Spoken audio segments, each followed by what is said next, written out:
Hello and welcome to the Flix Forum podcast, where each episode we go back and we look at a Netflix original film in the order of release.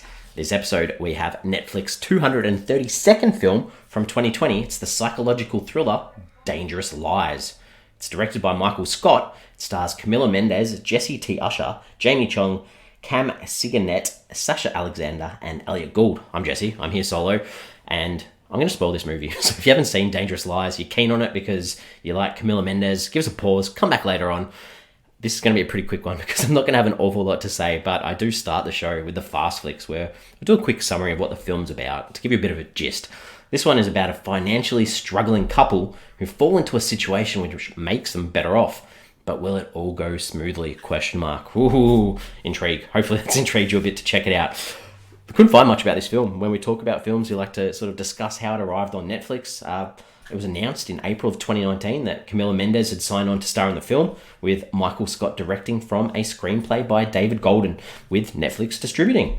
And then it got to May of 2019 where the rest of the cast joined, and then we've got this film where it was filmed from the 29th of April 2019 until the 28th of May in Vancouver, Canada.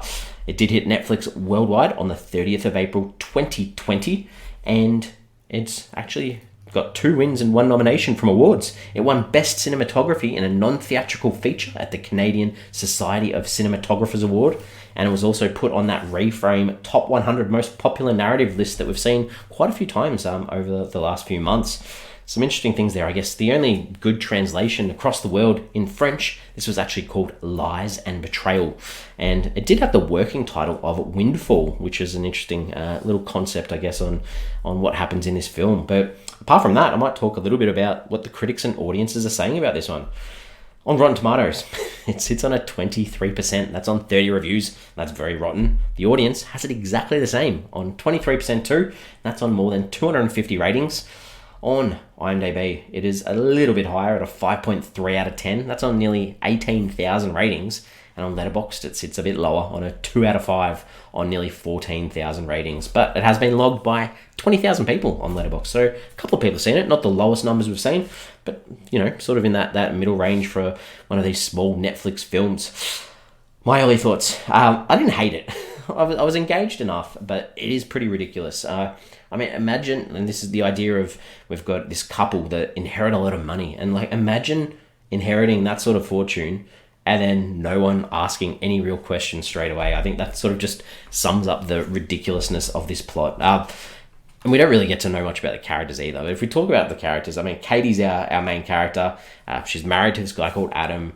You know, she's struggling. She's working 2 jobs, supporting him, and sort of falls into a job caring for this rich old dude. She just makes poor decisions the whole way through the film, which sort of makes it hard to not blame her for things that happen when she does stupid things. And that sort of leads into her husband, Adam. I mean, they seem like a pretty young couple. But Adam, this guy, you know, he's still studying. He really doesn't like being poor. And he sort of acts real suspiciously as the movie progresses, sort of just for the audience to feel like there's multiple players in the film. And of course, you know, he really likes that taste of money. So there are 2 main characters. The other people that sort of play parts, Leonard's this rich dude who they get all this money from. And apparently he doesn't have any family, but there's photos of his family in his house. And, you know, spoiler, I've said there's going to be spoilers, but, you know, he's killed, so they get all this money. And the only real person who shows any interest, I guess, is Detective Chesler, who, when you think about it, really is a horrible cop. She goes real hard at Adam and makes him the suspect, when us as the audience already know that he should be the suspect based on what we're seeing. And, you know, we also know as an audience that there's this dodgy real estate agent in the background who's sort of fishing around. And we know we haven't heard from him in a while. So there's probably a chance he's going to rock up some stage at the end too. So, yeah, there's a lot of things that aren't done too well. The director, Michael M. Scott, he's got 56 directing credits, mainly TV movies, especially that Christmas kind that we cover quite often as we head towards the December films on the Netflix list. But Michael M. Scott, lots of credits, knows what he's doing with the camera.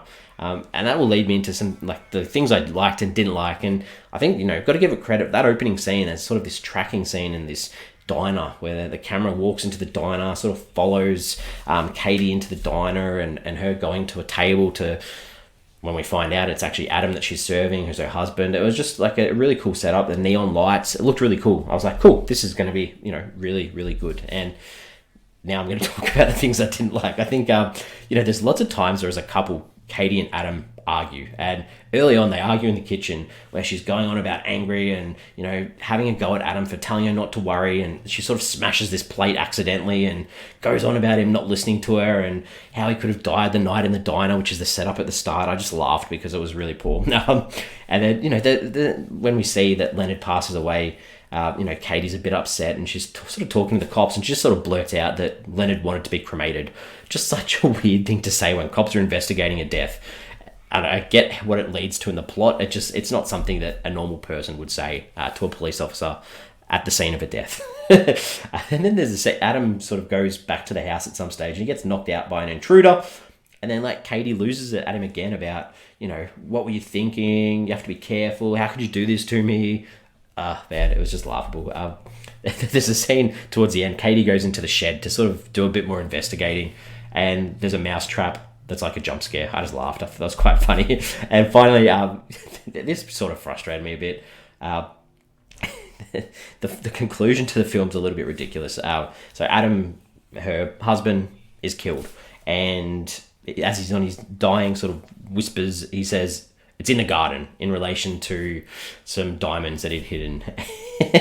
And then we cut to later, the final scenes, a couple of months later, and Katie's in the garden doing the gardening. And she has no idea that the diamonds are there because there's the sprinklers go on and the diamonds are shining from the water. He specifically told her where it was and how has she not gone looking for them or found them. And then to add on top of all of this, she's pregnant as well. And the reason this comes up is because the police officer asks her if she knows where the diamonds are.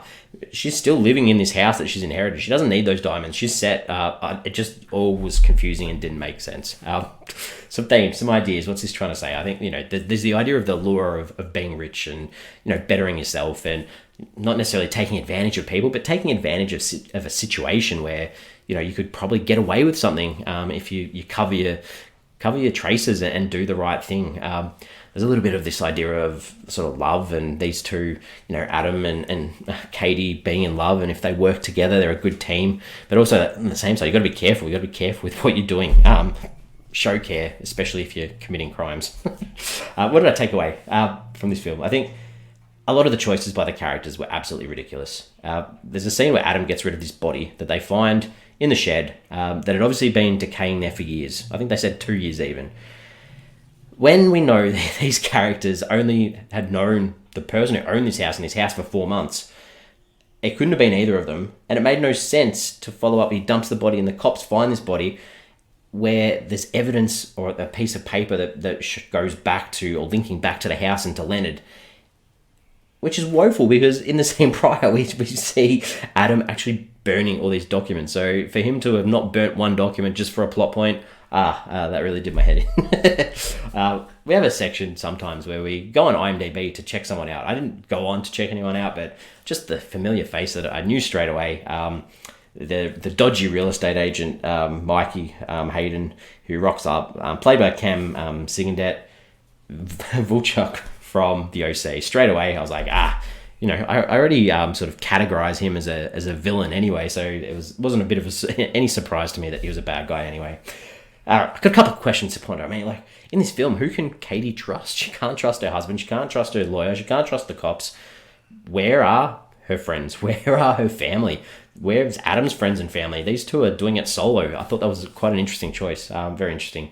And why did they need to make Adam so dodgy? It just didn't add anything except further suspicion, which we didn't need. I don't know. Lots of weird choices, but I'm going to wrap this up anyway because we give the film a rating out of 5. And for me, I mean, I'm probably being a little bit generous. It's not the worst of the sort of make no sense Hallmark style films that Netflix do. There was a film, Secret Obsession, which we did a while ago, which was much worse, but the performances in here probably helped a little bit. Even if the plot was completely out of control, I still didn't hate it. So I'm going to give it a 2 out of 5. 2 out of 5 for me. We're on socials. We've got Twitter, Facebook and Instagram. Give us a follow. Give us a like if you can.